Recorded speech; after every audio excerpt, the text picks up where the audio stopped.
Just two adjacent girls living in a lovely world. They took a podcast train going anywhere, but kind of specifically through Austin, Texas. Yeah, hook 'em horns. Welcome back, y'all. Welcome to Adjacent Givers. And we have a true giver in the house who is part of a nonprofit that's going to tell us all about. Who do we have today in studio, Shelly? We have, and I might mess up your name, but I believe it's Brenda Kilborn. Is that Kilborn? Yeah. Kilborn. Okay, great. And she's here with Project Linus. That's great. Yeah. So tell us a little bit about Project Linus. How did this originate and how did you get involved in this amazing nonprofit?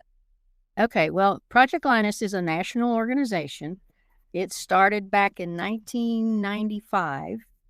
There was a lady in Colorado who had a friend who had a little girl who had leukemia, and someone made this little girl a blanket.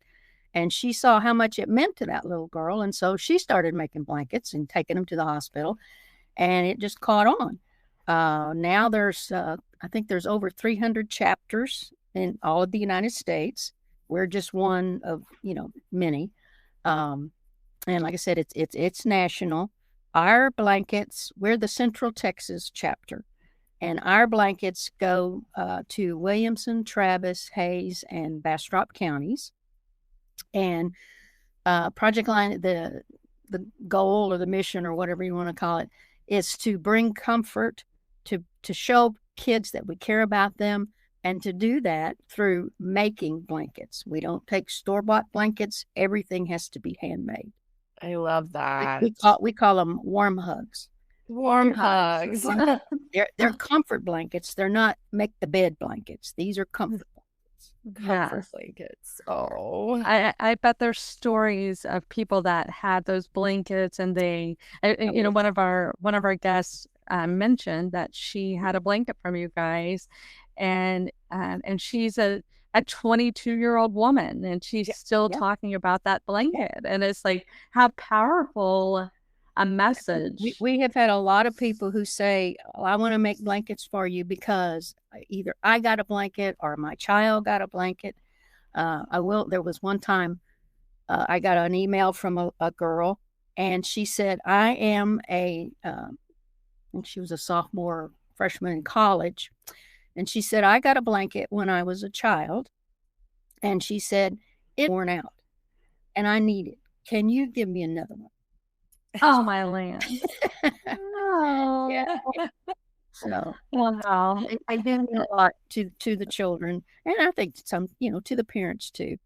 Right. Oh, yeah, agreed. And how many blankets do you think you distribute in Central Texas each year? Okay, this last year we gave out 2,882. Oh, wow. Wow. Most years it's between 2,500 and 3,000, sometimes a little more, sometimes a little less, but yeah. Wow. Wow. And so do you empty your inventory every year and have to start all over? Well, we just have an ongoing inventory. We collect blankets all year long. We do kind of a lot of people don't ask for blankets in the summer, so we kind of build up, and then in the fall everybody starts asking for blankets. But yeah, we give like I say, all year long. We have like I said, last year it was 2,800. We keep a because of our records that we have to keep for the national. Our chapter, the Central Texas chapter, started in 2004. I wasn't there back then, but and since we started in 2004, our chapter has given out over 51,000 blankets. Oh my land! 95% of them, I would say, are right here in the Williamson, Travis, Hayes, Bastrop thing.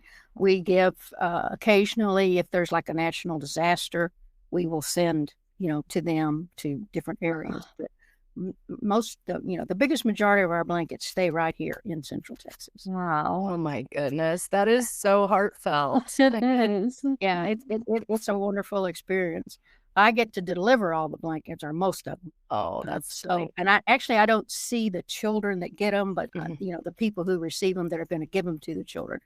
And I have yet to find anyone who's just, oh, these are wonderful, and thank you, and Yes. I bet they really love them. So how do people? I notice on your website, and those of you that are looking at contributing, you can go on send text project linus.wixsite.com/Texas, and they say you can either make. There's different types of blankets you can make that they'll accept. What are the different types of blankets that they accept? Quilts, if you know how to quilt, crochet, knit. Some people make like a sewn blanket where it's just, sewing pieces together and like that. We also, one of the biggest, or I guess the biggest that we do receive is the no-sew fleece. Yes. That's, anybody can do that. Right. We have children doing that. We do ask that you only use single layer fleece. A lot of your kits that you could buy, they give you 2 pieces of fleece and tell you to put them together. In Texas, we don't need 2 pieces of fleece put together. Yes. Correct. It has 2 pieces. You can make 2 blankets instead of 1. There you go. Yeah.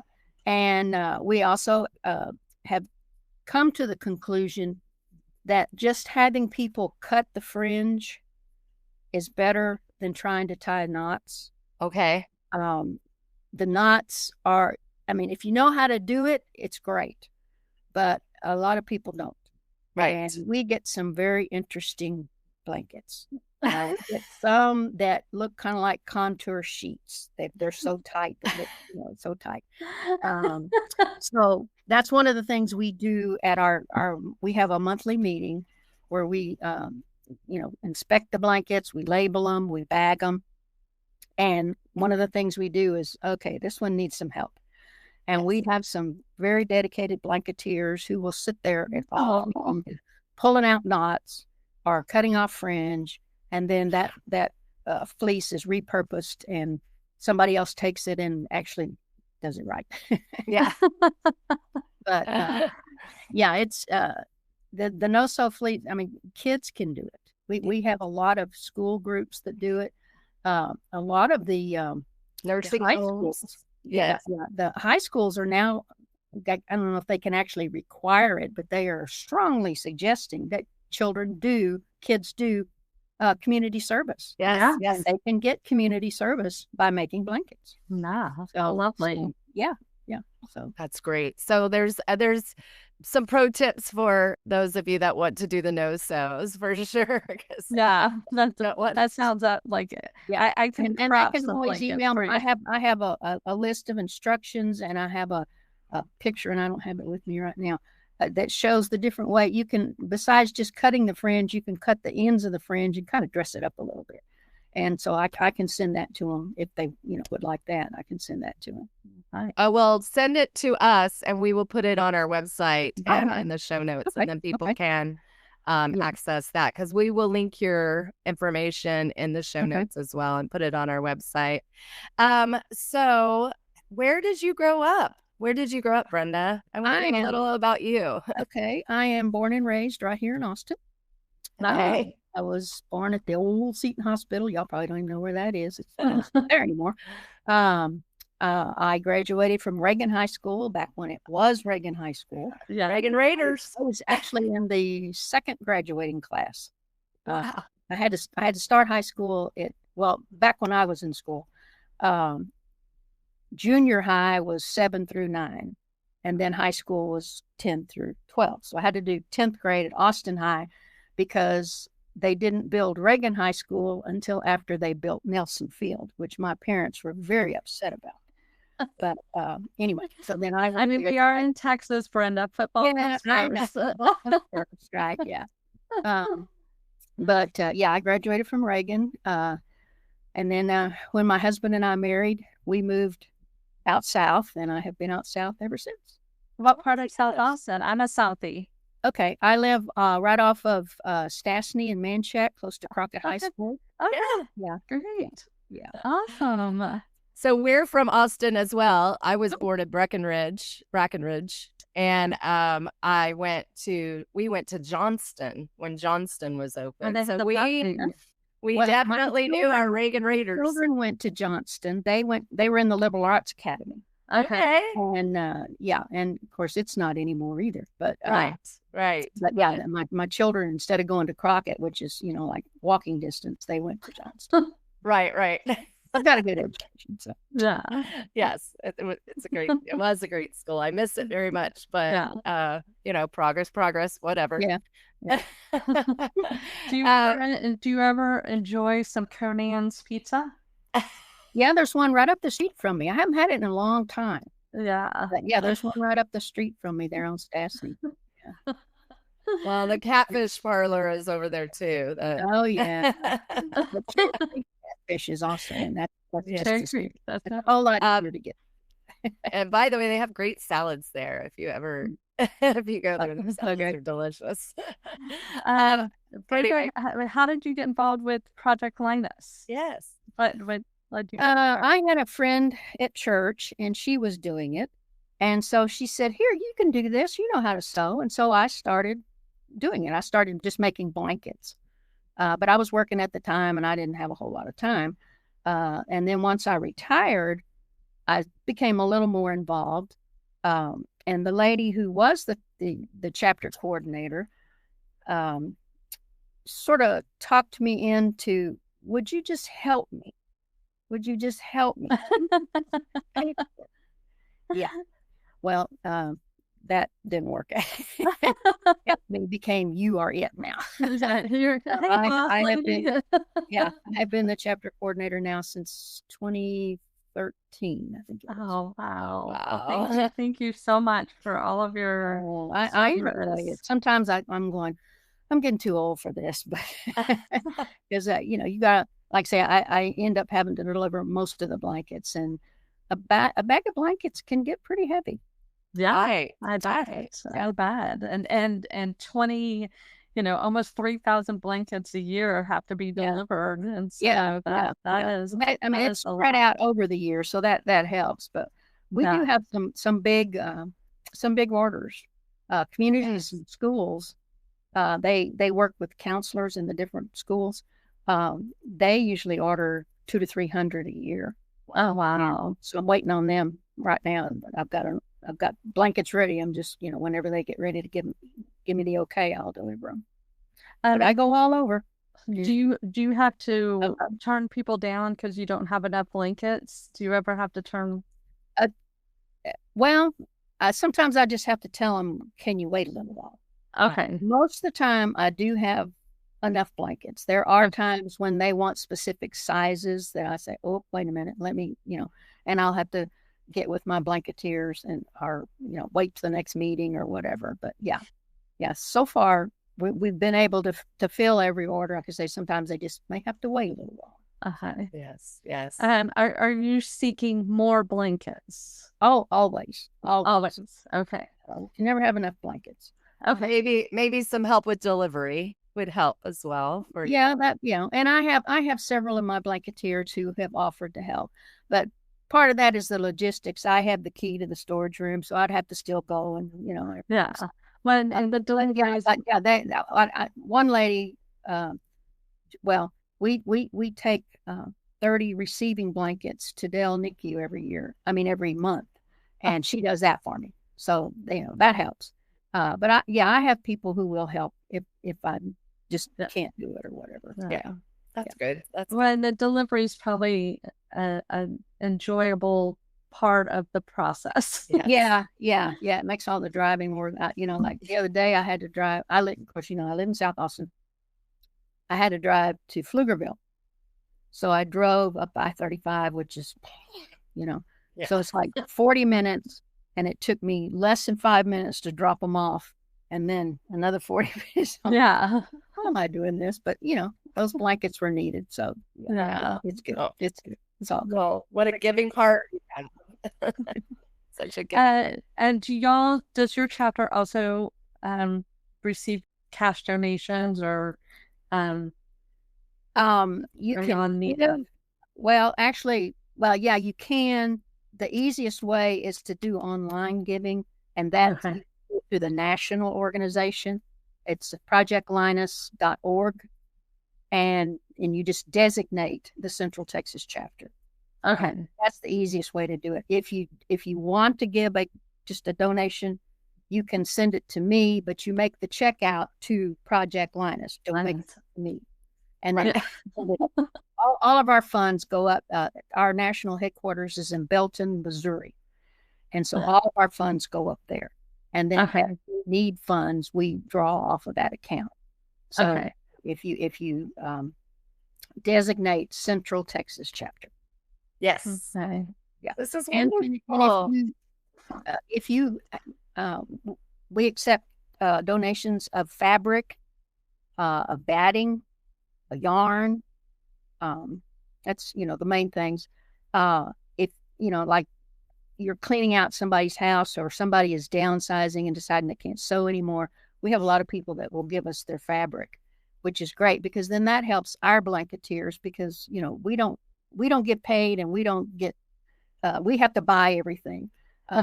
So, donations of, it has to be cotton fabric. It can't be like decorator fabric or corduroy or stuff like that. Something that you could make a blanket out of, or fleece, if you have fleece that you're not going to use or whatever. Yeah. Okay. In your website, does it have stipulations for blankets, like the rules and everything like that? What you're looking for? Yeah, there should be. Yeah. We have, they have to be, handmade. They have to be washable. We ask that they don't have smoke smell or pet hair on them. Yes. Yeah, because, a lot of kids are allergic. Allergic. Agree. Yes. Yeah. Yes. And then personally, I think sometimes I say not use, wash the blanket, but don't use one of those real heavily scented, what do you call them, dryer sheets or whatever. Yes. Sometimes it's like, whew, and be very, Very sensitive. Yeah. Yeah. So just Absolutely. plain, clean, happy, homemade. Yes. Well, That's this so is an amazing opportunity for people to get involved in the Central Texas and help kiddos. So we are going to link all the information in in our show notes as well as in our website. So keep looking. This is a great way to give to people and a great project for your family to get involved in working together for somebody who needs a little blanket and comfort. What did you call it? A hug, a warm hug. A warm hug. Yeah. And I'd like to do a challenge. I'd like to challenge our adjacent connectors and listeners to let's try to collect 100 blankets. 100 blankets. All right. We will do Let's try to collect 100 blankets. I'll pick them up and I'll deliver them to Brenda and make sure she has them. And on our website too, there are drop-off points. Where you can actually leave the blankets. Unfortunately, since Joanne's closed, we do not have a drop-off point in Austin itself. But we have Brown Rock, we have Cedar Park, we have Buda, and we have Elgin. So if any of those fit, and then, we are, if you have a bunch and call me and I'll come get them or whatever. But, or you can bring them. Like I say, we have our monthly meetings. People can, just bring them to those monthly meetings or whatever. Where do I meet monthly? Okay, we have a South group that meets at Manchac Baptist Church, which is on FM 1626, right across from the Menchaca Elementary School. Yes. That's on the third Saturday of each month. And except we don't meet in November and December because holidays are so crazy. Right. And then we have a North group that meets out in Cedar Park at Episcopal Church, which is on well, it's called, what is it? Whitestone Boulevard, but it's 1431. Yes. And they meet on the fourth Saturday of each month. Lovely. So, okay. Great. Thank you so much. Yeah, this is so great. We have a challenge. We're going to meet it. We're going to do it. Good. Okay. Y'all are busy cutting fringe. We have some sewers. And we have some quilters. We have Pam. and her quilting club. Yeah, Yeah. her sister Yeah. Casey loves You know, to make the blankets. quilts are always great. I mean, any of them are great, but the quilts, are really Special. you know that people have really put a lot of work into a quilt. Yeah. Yes, for sure. Well, what a wonderful, wonderful giver. Thank you so much, Brenda. We will be reaching out to you. So, all right, Texas. Yeehaw.